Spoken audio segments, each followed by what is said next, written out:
Cette semaine, sur ANN, l'Église adventiste du 7e jour à Bavaria apporte son aide lors d'un accident de train fatal.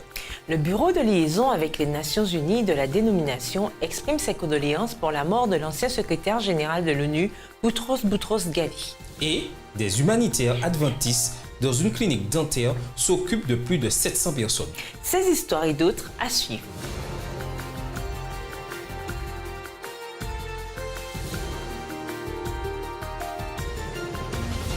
Vous êtes sur ANN, un programme de l'Église adventiste du 7e jour. Merci beaucoup de nous regarder cette semaine. D'abord, dans les nouvelles, pour venir en aide lors d'un accident de train dans la ville de Bad Aibling, qui a tué 11 personnes et en a blessé plus de 80, l'Église adventiste de Bavaria, en Allemagne, a présenté ses condoléances aux victimes et aux familles affectées. L'accident, une collision frontale de deux trains sur un rail unique, s'est produit à 40 miles, soit environ 64 km au sud-est de Munich. D'après les enquêteurs, l'accident est dû à, je cite, une erreur humaine. L'Église adventiste du 7e jour à Bavaria a fait la déclaration suivante, je cite, « Nous partageons la peine des familles et prions que Dieu leur apporte du réconfort. » Fin de citation. Wolfgang Doom, président de l'Église adventiste dans le territoire, a exprimé ses sincères condoléances quand il a déclaré, je cite, « J'espère que les familles des victimes trouveront l'aide dont ils ont besoin pour vivre avec cette terrible réalité qui les a séparés de ceux qu'ils aimaient. Je souffre avec eux.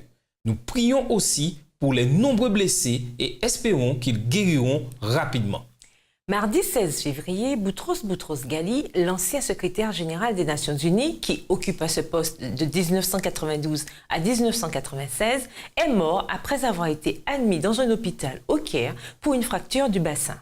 Suite à ce décès, Nelu Bursea, l'agent de liaison de l'Église adventiste, a présenté ses condoléances au nom de la dénomination.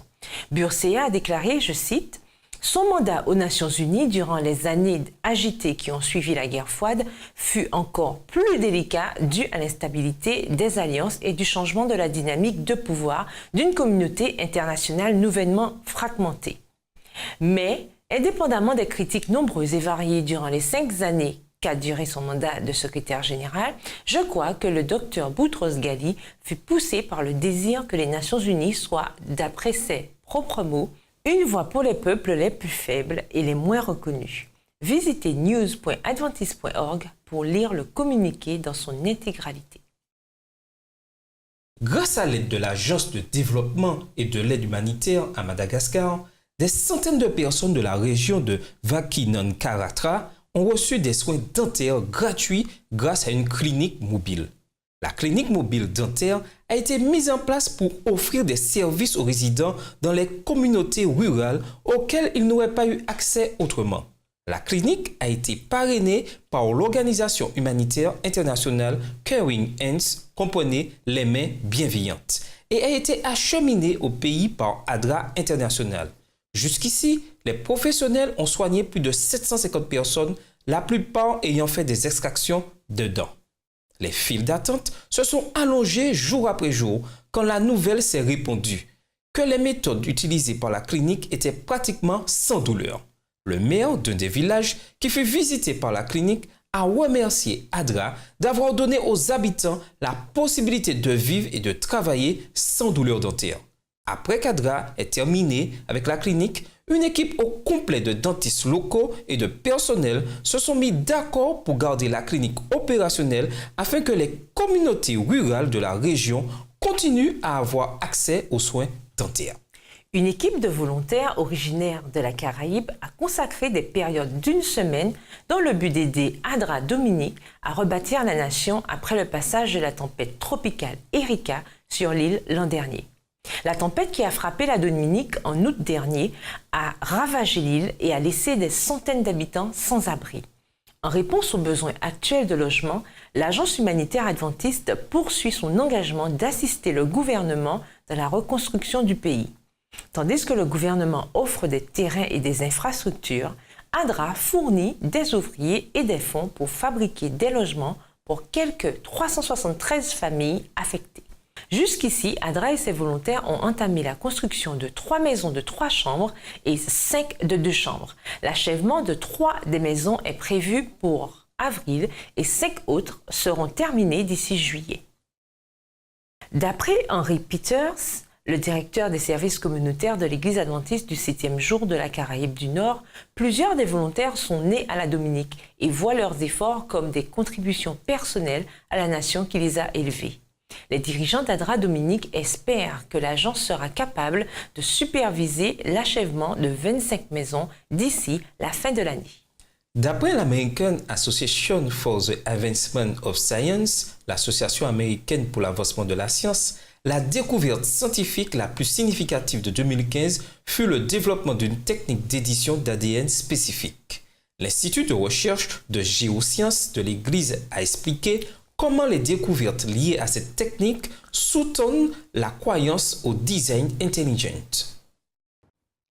Imagine a world in which genetic information within any organism's cell. Imaginez un monde dans lequel les informations génétiques à l'intérieur de n'importe quelle cellule de l'organisme puissent être éditées. Cela permettrait de remédier à des maladies qui causent des erreurs dans l'ADN et la création de nouvelles récoltes productives. N'importe quelle procédure permettant l'édition directe des gènes a un potentiel indéniable. Et aujourd'hui, nous n'avons pas besoin de l'imaginer. Nous vivons en fait dans un monde où les humains ont cette technologie. L'Association américaine pour le progrès du monde scientifique a reconnu une nouvelle technique d'édition de gènes comme étant la découverte scientifique la plus significative de 2015. Il se pourrait même que ce soit la découverte scientifique de la décennie. Pourquoi le CRISPR-Cas9 est important pour notre compréhension des origines? L'importance du signal de reconnaissance d'une limite observée de la théorie de l'évolution de Darwin. D'après la théorie de Darwin, on attribue la création d'organismes variés et sans limite à la sélection naturelle. Mais dans la vraie vie, la sélection, autrement dit, les agriculteurs peuvent sélectionner un caractère génétique tel que la taille des grains de maïs et produire une variété de maïs avec un plus gros grain de maïs. Mais la sélection artificielle ne produit pas de grains de maïs de la taille d'une pastèque,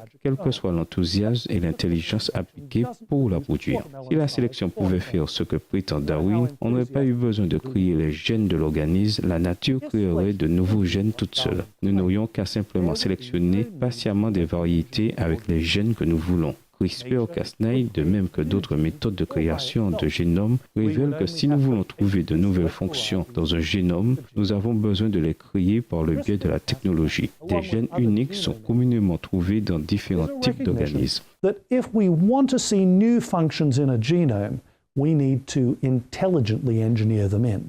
Cela met l'accent sur l'ingénierie génétique, même plus élégant que ce qui est possible avec CRISPR-Cas9. Les inventeurs de la technologie CRISPR-Cas9 seront grandement récompensés pour leur intelligence et largement même. En tant que chrétiens, nous reconnaissons et adorons un génie bien plus grand, le créateur de toutes les informations originales intégrées dans les génomes des organismes. A much greater brilliance, the creator of all the original information engineered into organisms' genomes.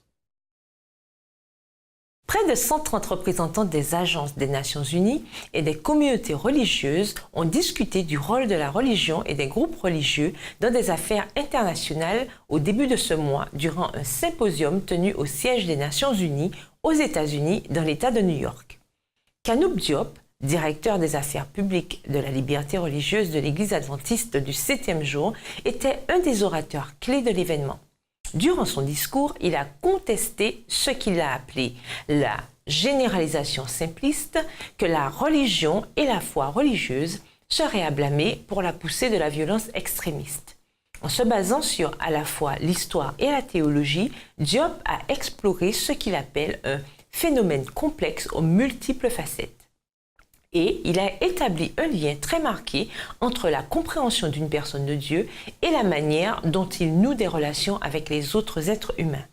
Parmi les autres orateurs au symposium se trouvait Adama Dieng, le conseiller spécial du secrétaire général de l'ONU pour la prévention de génocide, Zainab Awa Bengoura, le représentant spécial du secrétaire général de l'ONU sur la violence sexuelle dans les conflits, et Dr John Esposito, professeur de religion et des affaires internationales à l'université de Georgetown.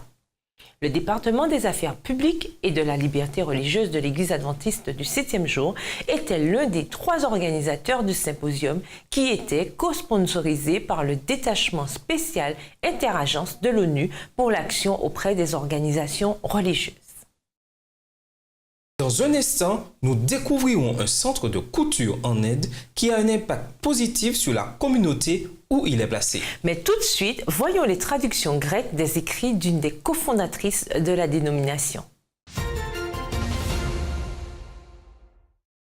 We were a group of women outside the city gate by the river at a place of prayer. Lydia, a dealer in purple cloth from Thyatira, was also there.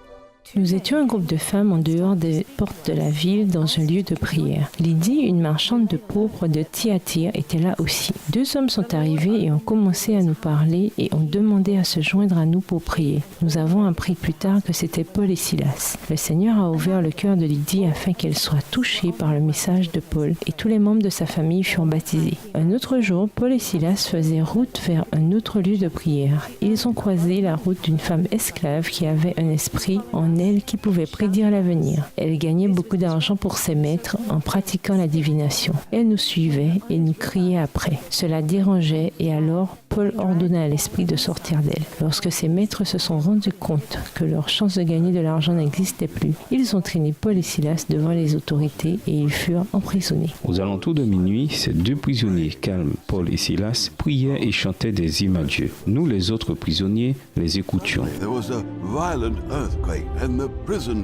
Soudain, il y eut un violent séisme et la prison fut ébranlée. Toutes les portes de la prison furent ouvertes et les chaînes de tout le monde étaient cassées. Le geôlier se réveilla, vit les portes ouvertes et prit son épée pour se tuer. Il pensait que tous les prisonniers s'étaient échappés. Paul le rassura et lui cria qu'il ne devait pas se faire du tort. Le geôlier chercha de la lumière, se précipita vers eux et se jeta à leurs pieds en tremblant. Le geôlier accepta Jésus-Christ et toute sa famille fut baptisée.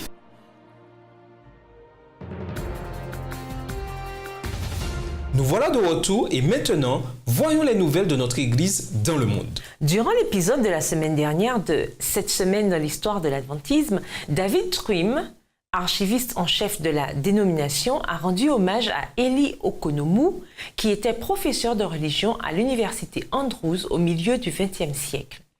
Okonomou, qui parlait couramment 6 langues, est surtout connu pour avoir traduit les œuvres d'Ellen G. White en grec.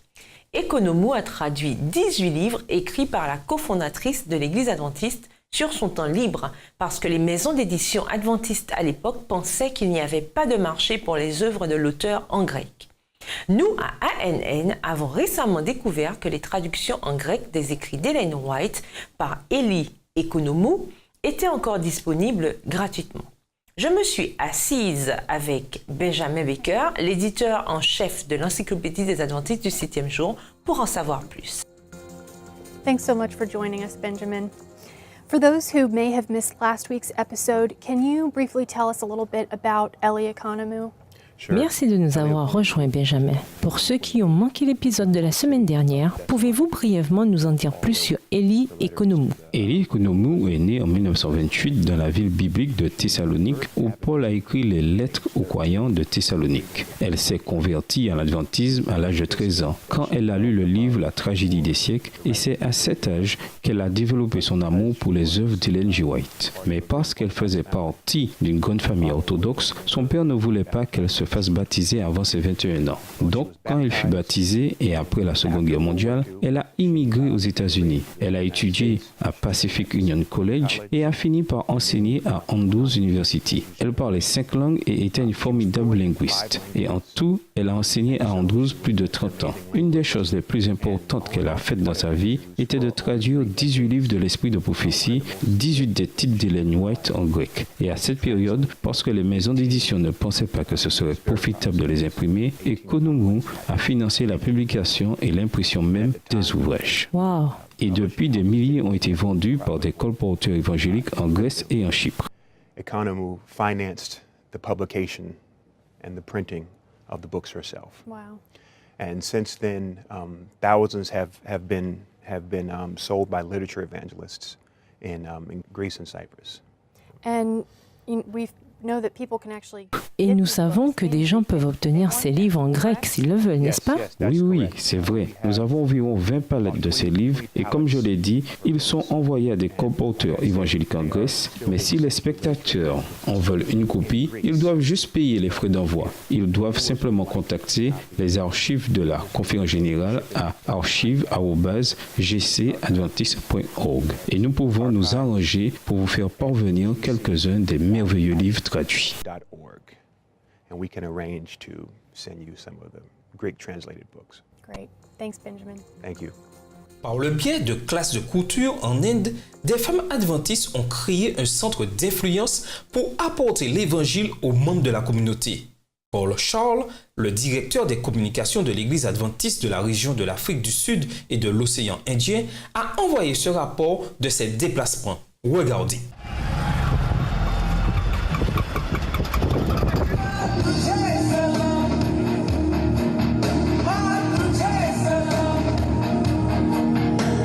India is a very diverse country. People don't come on their own to hear the gospel.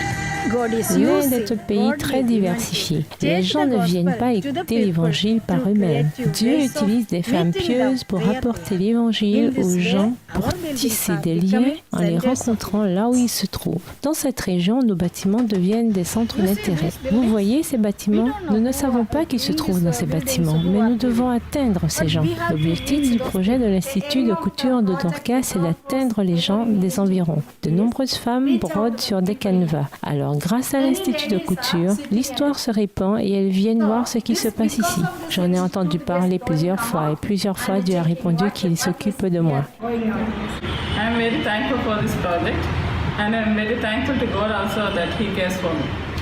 Because of this program, grâce à ce programme, les femmes viennent ici, pas seulement pour broder, elles apprennent à coudre et à travers cela, nous leur présentons notre foi en Dieu. through this, we are introducing our faith and God to them. Through this institution, God blessed me. À travers cette institution, Dieu m'a béni. Dieu a béni la vie de ma famille aussi. Dieu a béni ma famille. Dans l'État brésilien de Bahia, un état d'urgence a été déclaré dans la municipalité de Condé dû à une inondation majeure. Plus de 1000 habitants du territoire côtier ont été déplacés dû aux dégâts provoqués par les fortes pluies qui ont provoqué le débordement du fleuve local.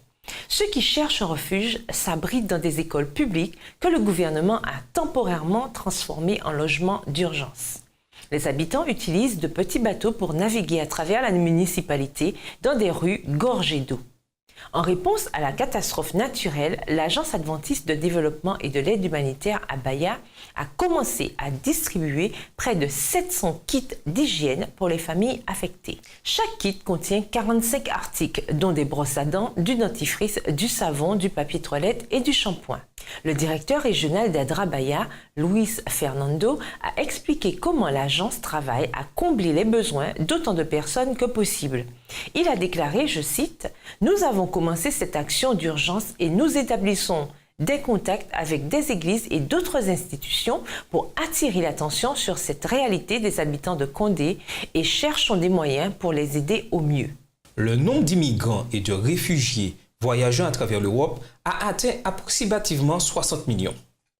Alors que de nombreux membres d'églises locales et d'agences d'Adra dans des régions variées ont répondu à l'appel pour aider les réfugiés qui voyagent, le PDG d'Adra au Royaume-Uni a récemment profité d'examiner la manière dont l'Église adventiste au Royaume-Uni répond à la crise. Durant la conférence de Bert Smith sur la diversité à Newbold College, Smith a débattu sur les questions suivantes. Comment les adventistes du 7e jour répondent-ils à la crise des réfugiés en Europe? Et quels problèmes font apparaître les chiffres de la collecte de fonds d'Adra, Royaume-Uni, sur les attitudes face aux besoins des migrants, des réfugiés et autres victimes de guerre et de catastrophes naturelles? Smith a déclaré qu'à travers l'histoire de l'Église adventiste a incarné des modèles variés pour suivre le commandement de Jésus d'aimer son prochain. Cependant, les fonds offerts au Royaume-Uni pour la crise migratoire ont été drastiquement moins élevé que pour d'autres crises internationales, notamment le tremblement de terre en Haïti en 2010 et la crise d'Ebola dans l'ouest de l'Afrique l'an dernier. D'après Smith, l'Église voit dans cette migration une opportunité pour l'évangélisation. Mais il demanda, je cite, « L'Église accepte-t-elle le fait qu'elle doit jouer un rôle actif auprès des gens de notre communauté, les pauvres, les sans-abri ?» Fin de citation. Il finit son discours avec cette déclaration, je cite, « Voulons-nous créer un monde meilleur ici-bas alors que nous attendons un meilleur monde à venir ?»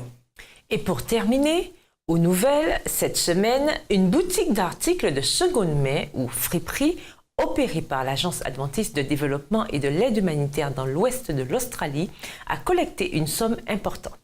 La boutique, qui a commencé en 1990 dans une petite salle dans le foyer de l'église, a dépassé son million de dollars australiens de son objectif de vente. Les volontaires d'Adra, Bob et Don Blizzard, qui ont démarré la boutique, ont attribué son succès à la prière et au financement de la communauté de son église locale.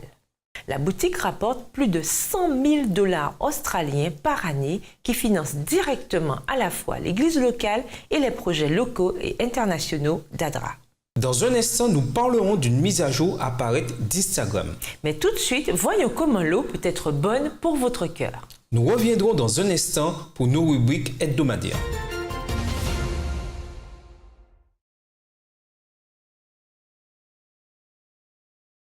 In high school, we had a recital one year. Teenage musicians, they were already pretty good at what they did.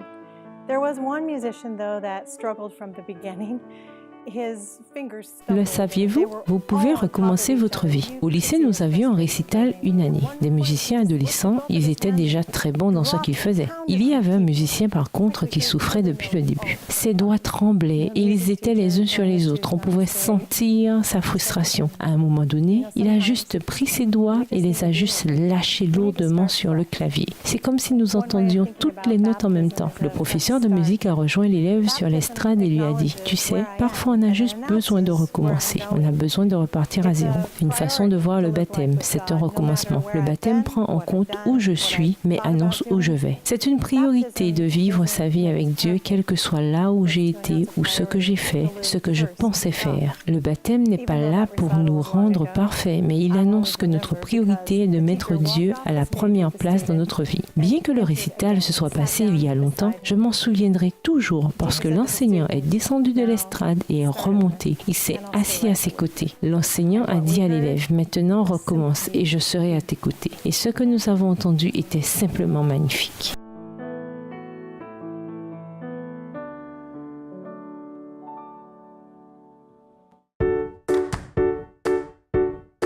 D'après une nouvelle déclaration de l'American Heart Association, avoir un animal de compagnie peut réduire vos risques d'avoir un problème cardiaque. Une révision d'anciennes études sur l'influence des animaux domestiques sur la santé humaine a découvert que les propriétaires d'animaux domestiques avaient moins de tension artérielle, de cholestérol, de stress et étaient moins sujets à l'obésité.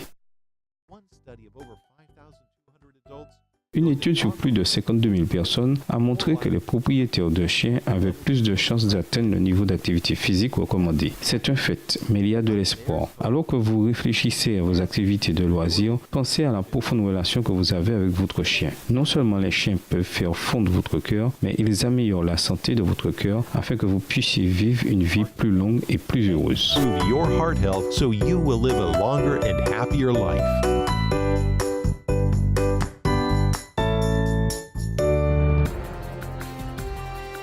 Nous voilà de retour.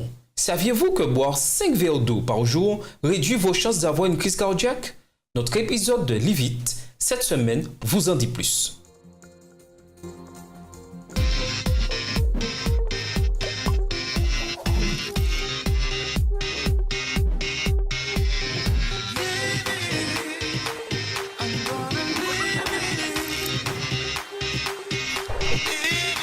Pensez à la quantité d'eau que vous buvez au cours d'une simple journée.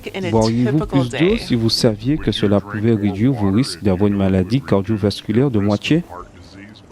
Environ 40% des gens de ce pays meurent suite à des maladies cardiovasculaires. Donc, c'est une maladie sérieuse qui se développe sur plusieurs années et la bonne nouvelle, c'est qu'on peut la prévenir.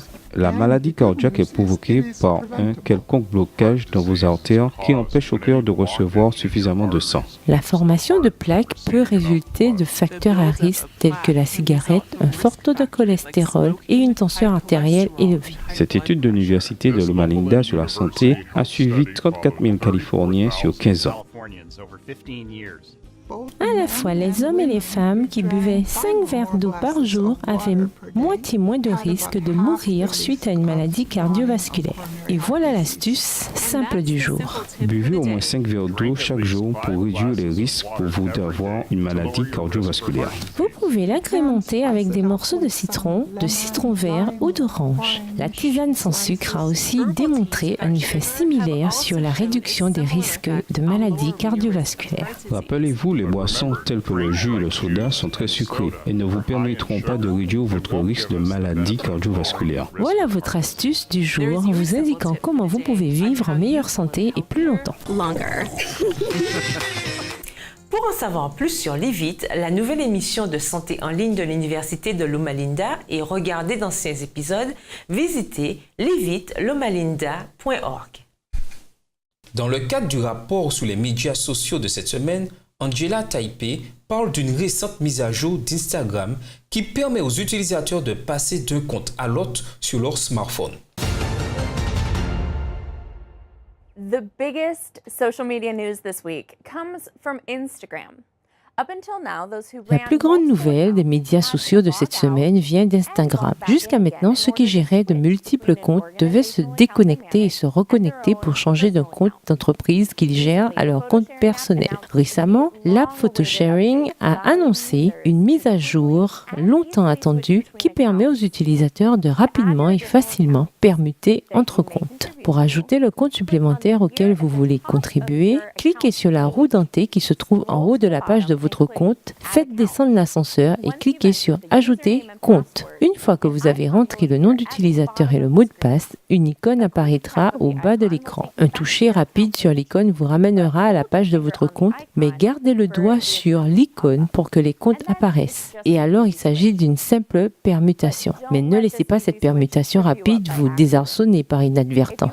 Si vous avez un compte pour votre église, groupe de jeunes ou organisme communautaire, il est très important de savoir à quel compte vous êtes connecté avant de poster quelque chose. La même chose vaut pour Twitter et Facebook. Vous ne voulez pas poster vos photos personnelles par inadvertance sur le compte de votre église. Donc, faites de cela une habitude dès maintenant en vérifiant l'icône au bas de l'écran avant de prendre une photo. Cela peut vous empêcher de faire une erreur embarrassante.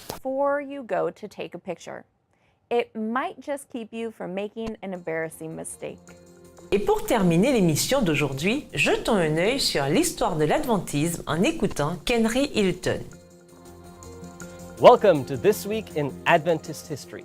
Bienvenue dans cette semaine dans l'histoire de l'adventisme. Cette semaine, il y a plus d'un siècle, tôt le matin, le 18 février 1902, le sanatorium et l'hôpital de Battle Creek ont été ravagés par le feu. C'était une des premières institutions de santé de l'Église adventiste qui se situait dans le Michigan, dans lesquelles les concepts de santé et de guérison des adventistes du 6e jour étaient démontrés au public pour la première fois. La cause de l'incendie ne fut jamais trouvée, mais il a commencé dans la pharmacie du sanatorium et s'est rapidement propagé. Au lever du soleil, tout le bâtiment principal, l'hôpital Charity et plusieurs bâtiments adjacents étaient en ruine. Le personnel avait soigneusement évacué tous les 400 patients du sanatorium, excepté un homme qui était retourné dans le bâtiment, tentant sans succès de récupérer son portefeuille qui, d'après les rumeurs, contenait ses économies. Le sanatorium de Battle Creek était la propriété de l'Église adventiste du 7e jour, qui la pilota et la géra de 1866 à 1908. Quand le pilotage de l'institution fut repris par son directeur médical, John Harvey Kellogg.